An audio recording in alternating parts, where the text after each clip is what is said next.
Did you know that Ice Cube, the man behind some of the hip-hop's most iconic lyrics and films, once went to war with a fellow rap legend over a stolen hook, his cousin, and eventually, even with his own group? And then they had the diss with 100 Miles and Running. I came back with Jacket for Beats with a little diss at the end. There you go. And then it just started to escalate. From ruthless business fallouts to near-violent confrontations, Cube's rap journey has been a battlefield.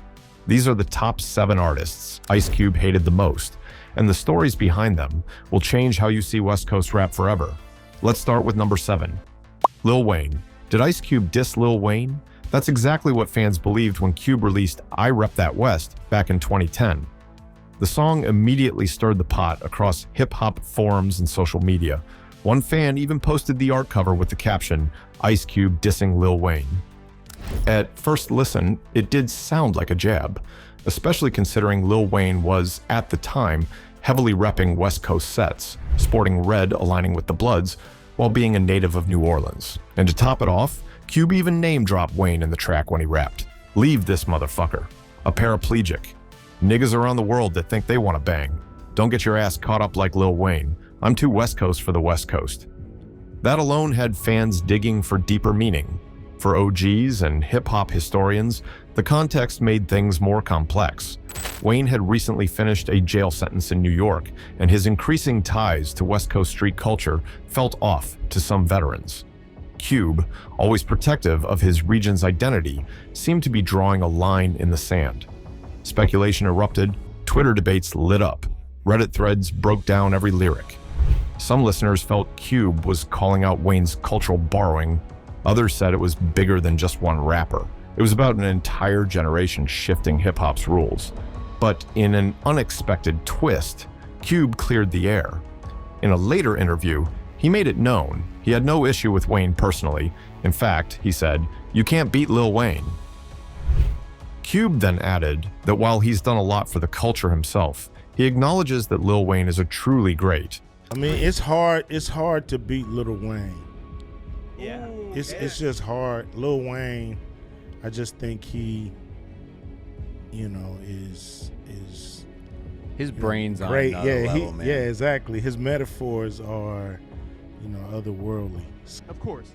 I've done so much for the culture, but yeah, he's Still, that moment revealed a deeper conflict. Cube wasn't just commenting on one artist. He was reacting to what he felt the new era of rap had become. Flashier, less disciplined, and disconnected from the foundation that artists like Cube helped build. And Lil Wayne isn't the only rapper to clash with Ice Cube over generational or ideological divides. That path of broken bonds leads us to number 6. Come. Sometimes, it's not your rivals who hurt you. It's your own family. Cam, Ice Cube's real-life cousin, was once his right-hand man and a core figure in shaping Cube's pro-black, militant West Coast image. But over time, something broke. According to Cam, the rift began when Cube signed him but allegedly held back from promoting him. Cam later claimed that Cube was intimidated by his potential, that he saw Cam's lyrical skill and presence as a threat. Yet, instead of pushing him forward, Cube kept him around in the background, recognizing his value but never letting him shine. He didn't do me bad. Like, my biggest gripe wasn't really that big, which was not promoting me. Like, if you're a tight artist and you sign to another tight artist that's still in the game, that's trying to compete for the limelight, then it's gonna be a kind of conflict because we naturally egotistic. The senior, like, nigga, you never gonna outshine me, like, you know what I'm saying? But I'm smart enough to get you on my team.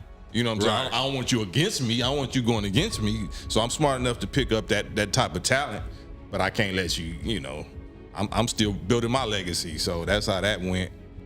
Cam's frustration grew. He felt like he was depending on his cousin, waiting for an opportunity that never came. And when it became clear that nothing was changing, Cam took matters into his own hands. He broke away, and with that freedom came fire. He released diss tracks aimed squarely at Cube, including the explosive Whoop Whoop, a raw diss that made it clear their brotherhood had cracked. He rapped, "I put my trust in you like the OJ jury, but you dissed, so feel my fists of fury. Sure, we used to be cool and all that junk, little fat pot-bellied big titty duck flip punk. But this story didn't end the way most rap feuds do. In later interviews, Cam explained that the fallout was largely due to miscommunication and misrepresentation. He admitted both camps had misunderstood each other's intentions. He said Cube wasn't necessarily trying to sabotage him, he just didn't know how to handle Cam's hunger and intensity. I learned later on that it had more to do with personal misrepresentation from my camp and from his camp. You know, his business partner and lawyer, Pat Charbonnet, was passing the buck to him, and he was kind of passing the buck to her about why there was no push and no promotion and no, muscle behind my project. But then on my end, some of the brothers that I was bringing around was trying to push him or, press him or. Eventually, the cousins found common ground. They talked, they listened, and they walked away with clarity. A rare ending in hip-hop, a feud born in family tension, but resolved in real conversation. But, as we'll see next, if every beef in Ice Cube's world ends in peace. Let's talk about number 5, NWA. This is the feud that birthed one of the most iconic diss tracks of all time. Ice Cube was the one who left NWA, not because he was forced out, but because he saw the cracks forming from within, and that's what sparked the fallout. Despite writing the majority of the group's lyrics, Cube realized he wasn't getting paid fairly. Behind the scenes, the financial structure favored others while he was left with little to show for the words that had built their empire. To Cube, it wasn't just a business issue, it was a betrayal of trust. And the fact that he walked away while the rest of the group stayed only made things worse. That decision alone ignited the fire behind the beef. Who did you have beef with? Anybody or no? It depends on when. I'm talking in that era, in that specific era. Man, I had beef with NWA. Yeah, we had beef. Above the law, we had beef. Theirs was stemmed because they was loyal to Ruthless, and I had left Ruthless. At the time, NWA didn't take it lightly.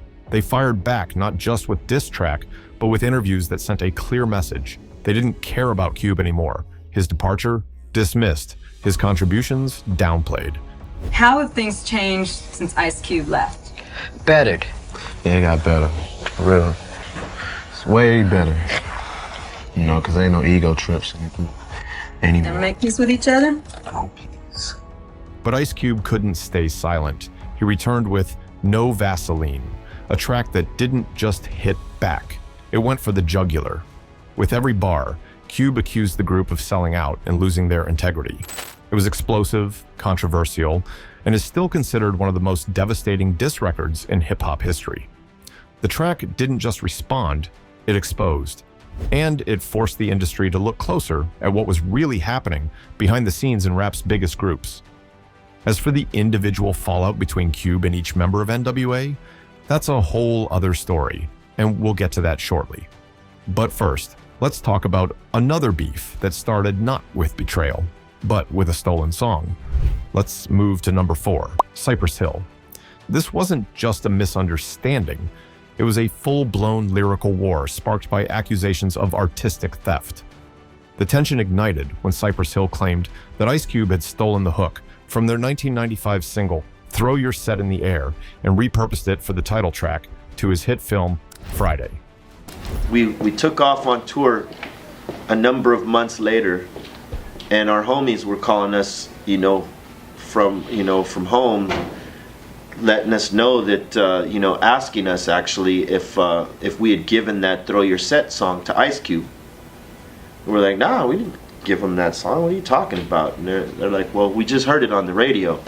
To Be Real and DJ Muggs, this wasn't a coincidence. It was betrayal. They felt Cube had taken something distinctly theirs, flipped it for commercial use, and offered no credit or acknowledgement. In response, Cypress Hill fired back with no rest for the wicked.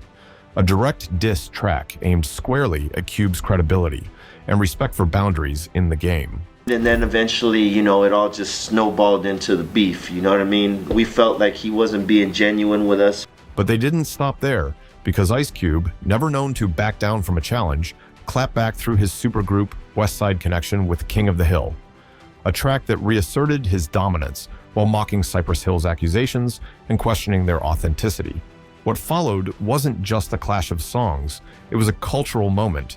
Interviews became battlegrounds, magazine spreads analyzed every bar, fans picked sides. For a time, this feud represented a larger question in West Coast rap. Who really owned the culture and who was capitalizing off it? Eventually, the heat cooled, but the trust between Cube and Cypress Hill was fractured and never truly repaired.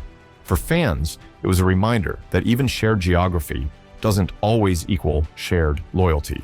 Net on our list is number 3, Common, From Backpack to Battle.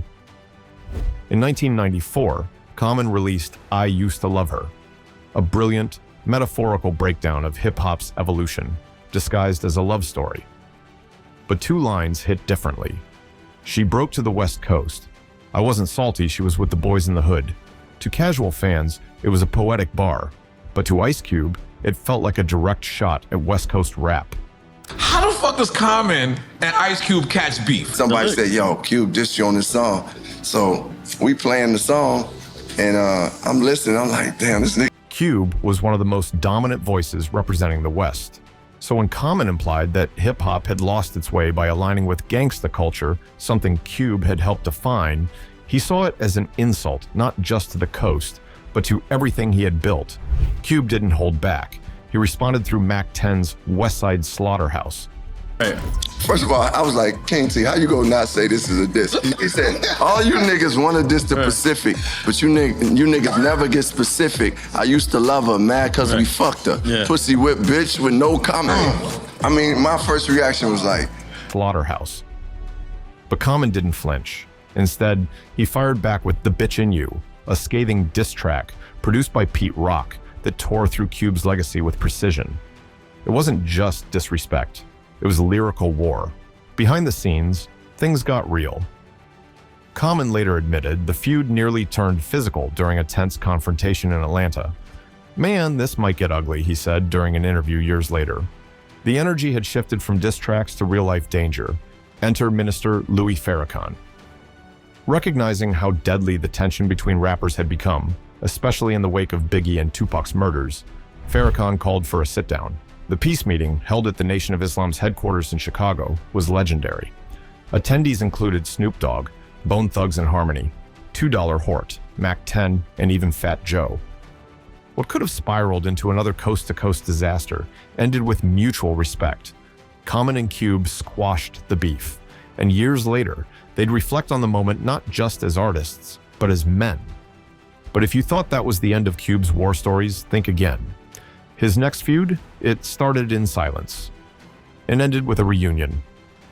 Let's talk about number 2. Dr. Dre Cube didn't just have beef with NWA as a crew, he beefed with them individually. And when it came to Dr. Dre, the tension was quiet but heavy. When Cube left NWA, Dre chose to stay. That move alone sent a message. Dre's continued loyalty to Eazy-E and Jerry Heller was seen by Cube as a betrayal. The jabs came subtly at first. Dre's verse in Real Niggas made it clear, we started out with too much cargo. That was aimed at Cube. Then came the skits, especially Message to B.A. They didn't just diss Cube, they ridiculed him. Cube, never one to stay silent, fired back in No Vaseline, telling Dre to stick to producing. It was short, but sharp. A low blow wrapped in a high-profile diss track. Unlike other rap wars filled with headline-grabbing solo disses, the Dre-Cube beef simmered quietly. It was never explosive. It was cold and calculated. But time heals.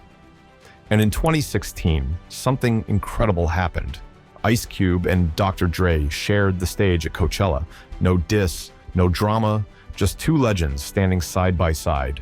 Is there a doctor in the motherfucking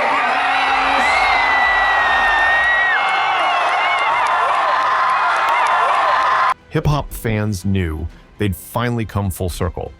And yet all of this, every diss, every betrayal, stems from one feud, one man. Let's get to number 1, Eazy-E, business, betrayal, and respect in death. Ice Cube's most bitter and personal feud was with the man who once called him a brother, Eazy-E. After leaving NWA, Cube publicly accused Eazy and Jerry Heller of robbing him blind. "I'd rather be broke than stay and know I'm getting fucked out some money," he said in Thrasher magazine.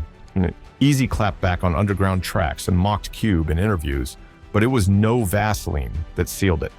Cube aimed with surgical precision, leaving no member of NWA or their manager unscathed. However, Cube said they were meant to see each other, that there were real conversations about patching things up. There was hope, a growing belief that old wounds could finally heal. But fate had other plans. Just a few months later, Eazy passed away. The meeting never happened. And what could have been a powerful moment of closure was lost forever. I see Eazy right before he died. He was talking about, yo, let's get the group back together. You think you could do it? I was like, yo, you work it out with Dre? Come holla at me, you know what I mean? And it didn't happen because a few months later, It was a chapter that ended not with vengeance, which in many ways reflects Ice Cube's true character. Calculated, cold when necessary, but not cruel. He didn't seek chaos for its own sake. His legacy was never built on playing nice, but it also wasn't built on endless war. What do you think? Which feud hit the hardest? And who do you think really won? Drop your thoughts in the comments below and stick around, because if this is how Ice Cube handles conflict, you won't want to miss what's next.